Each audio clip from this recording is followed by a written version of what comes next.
मुख्यमंत्री हेमंत सोरेन का बार्सिलोना में काउंसिल जनरल अर्चा ने स्वागत किया। मुख्यमंत्री हेमंत सोरेन आज सुबह स्पेन के शहर बार्सिलोना पहुंचे, जहां उन्हें एक्टिंग काउंसिल जनरल अर्चा ने पुष्प गुच्छ देकर स्वागत किया। मुख्यमंत्री के नेतृत्व में पहुंची 11 सदस्यीय टीम वहां स्पेन के सरकारी अधिकारियों के अलावा निवेशकों के साथ भी बैठक करेगी। रांची में भारतीय वायुसेना का रोमांचकारी air show, Surya Kiran aerobatics team ने किया शानदार प्रदर्शन। झारखंड की राजधानी रांची के लिए कल का दिन ऐतिहासिक बन गया। यहाँ के लोगों ने पहली बार भारतीय वायुसेना प्रसिद्धि सूर्य किरण एरोबैटिक्स टीम का भव्य और रोमांचकारी हवाई प्रदर्शन देखा। यह प्रदर्शन आर्मी ग्राउंड नामकुम के ऊपर आयोजित किया गया था। इस ऐतिहासिक नजारे को देखकर हर कोई हैरान रह गया। झारखंड में कभी भी घट सकती है बंगाल जैसी घटना, चंपई सोरेन का हेमंत सरकार पर हमला। झारखंड के सरायकेला पहुंचे पूर्व मुख्यमंत्री चंपई सोरेन ने शनिवार को मुर्शिदाबाद हिंसा को लेकर चिंता जताई। चंपई सोरेन ने कहा, पश्चिम बंगाल से सटे पाकुड़ में अगले 15 मई तक राज्य सरकार द्वारा धारा 144 लगाना यह साफ संकेत देता है कि कभी भी झारखंड में मुर्शिदाबाद जैसा घटना घट सकता है। झारखंड में 22 अप्रैल तक बारिश और वज्रपात का अलर्ट। आज 30 से 40 किलोमीटर की रफ्तार से चल सकती है हवा। बहरागोड़ा में हुई साइक्लोनिक सर्कुलेशन व बंगाल की खाड़ी में बने दबाव के कारण झारखंड में भी इसका असर पड़ा है। शुक्रवार को रांची समेत कई जिलों में गरज के साथ बारिश और तेज हवा के चलने का क्रम बना रहा। मौसम विभाग ने 22 अप्रैल तक येलो अलर्ट भी जारी किया। झारखंड के बदहाल उच्च शिक्षा की स्थिति को सुधारना सबसे जरूरी, बोले बंधु तिर्की। राज्य के पूर्व मंत्री एवं झारखंड प्रदेश कांग्रेस कमेटी के कार्यकारी अध्यक्ष बंधु तिर्की ने कहा कि झारखंड में उच्च शिक्षा की स्थिति निरंतर बदहाल होती जा रही।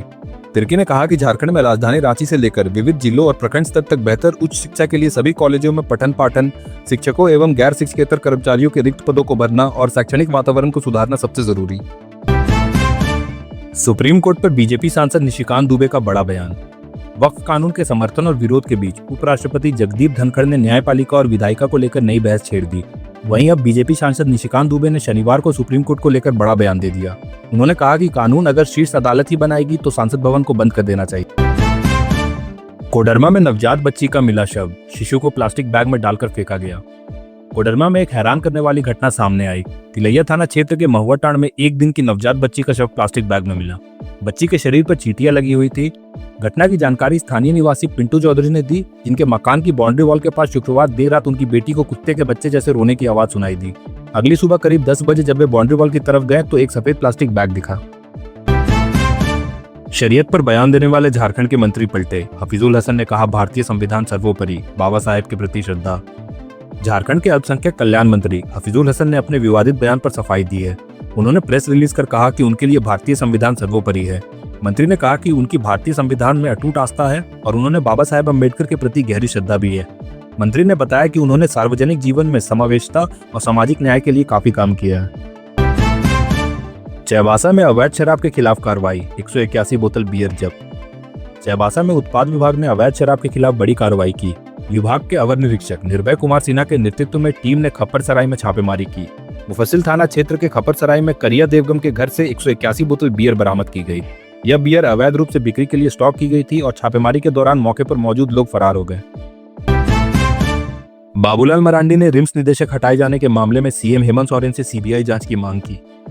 बीजेपी प्रदेश अध्यक्ष और नेता प्रतिपक्ष बाबूलाल मरांडी ने एक बार फिर झारखंड सरकार पर हमला बोला। उन्होंने अपने सोशल मीडिया हैंडल एक्स पर लिखा, रिम्स निदेशक के हवाले से आई खबरों से पता चल रहा कि जीबी की बैठक में उन पर हेल्थ मैप और मेडाल को अनुचित भुगतान करने का मौखिक दबाव बनाया जा रहा था, जबकि एजी की ऑडिट पर इस पर ऑब्जेक्शन किया जा चुका है। बंगाल में हिंसा पर वीएचपी बजरंग दल सख्त, राष्ट्रपति शासन की मांग। कहा, वक्फ कानून के बहाने हिंदुओं पर हो रहे हमले। पश्चिम बंगाल में बिगड़ती कानून व्यवस्था को लेकर विश्व हिंदू परिषद और बजरंग दल ने कड़ा रुख अपनाया है। संगठन के कार्यकर्ताओं ने राष्ट्रपति शासन लागू करने की मांग की और जिला प्रशासन को ज्ञापन सौंपा। इस दौरान प्रांत गौ रक्षा प्रमुख संदीप कुमार मंडल, विशेष संपर्क प्रमुख उदय सिंह और बजरंग दल के अमित पाल समेत कई कार्यकर्ता मौजूद थे। सीसीएल की खदान में ब्लास्टिंग से मकान को नुकसान। रामगढ़ के सिरका गांव में परिवार बाल बाल बचा, ग्रामीणों ने किया विरोध प्रदर्शन। झारखंड के रामगढ़ जिले में सीसीएल सिरका कोयलरी की खुली मैदान में हुए भारी विस्फोट से एक परिवार का घर क्षतिग्रस्त हो गया। घटना सिरका गांव में हुई, जहां बसंत बेदिया के घर की मिट्टी की दीवार धंस गई। घटना के समय बसंत और उनके परिवार के सदस्य कमरे में सो रहे थे, जो बाल बाल बच गए। 10 लाख की मांगी रंगदारी, नहीं देने पर मारी बिजनेसमैन के पैर और जांघ में गोली। 4 बदमाशों ने दुकान में घुसकर की फायरिंग। सरायकेला जिले में 4 बदमाशों ने शनिवार को एसबी ट्रेडर्स के मालिक संजय बर्मन को गोली मार दी। 2 गोली उनके पैर और जांघ में लगी। घटना कांद्रा थाना क्षेत्र के कांड्रा डुमरा मुख्य मार्ग पर हुई।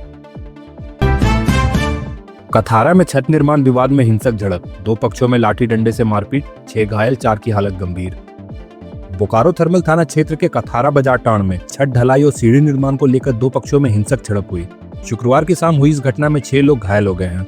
घायलों को तुरंत सीसीएल कथारा क्षेत्रीय अस्पताल में भर्ती कराया गया। डॉक्टर अमन कुमार ने बताया कि प्राथमिक उपचार के बाद 4 गंभीर लोगों को बेहतर इलाज के लिए हायर सेंटर भेजा। धनुआ घाटी में 2 ट्रकों की टक्कर में चालक और उपचालक गंभीर, स्थानीय लोगों ने की सुरक्षा उपायों की मांग। NH-19 स्थित धनुआ घाटी में शनिवार सुबह एक बार फिर सड़क हादसा हुआ। 2 ट्रक आपस में टकरा गए, जिससे हादसे में दोनों ट्रक के चालक और उपचालक गंभीर रूप से घायल हो गए। स्थानीय लोगों की सूचना पर पहुंची पुलिस ने घायलों को तुरंत नजदीकी अस्पताल में भर्ती कराया। यह घटना उसी मोड़ पर हुई जहां शुक्रवार को भी 2 ट्रक की टक्कर हुई थी। लगातार हो रहे हादसों के कारण इस जगह को अब मौत की घाटी कहा जाने लगा है। आर्थिक रूप से कमजोर छात्राओं को मिलेगा सहारा। IIT ISM धनबाद में शुरू हुई GV राघवन छात्रवृत्ति, परिवार ने दिया 1 करोड़ का दान। IIT ISM धनबाद में आर्थिक रूप से कमजोर वर्ग की छात्राओं के लिए GV राघवन शताब्दी स्मृति छात्रवृत्ति योजना की शुरुआत की गई। गिरिडीह के राघवन परिवार ने इस योजना के लिए 1 करोड़ रुपए की निधि प्रदान की।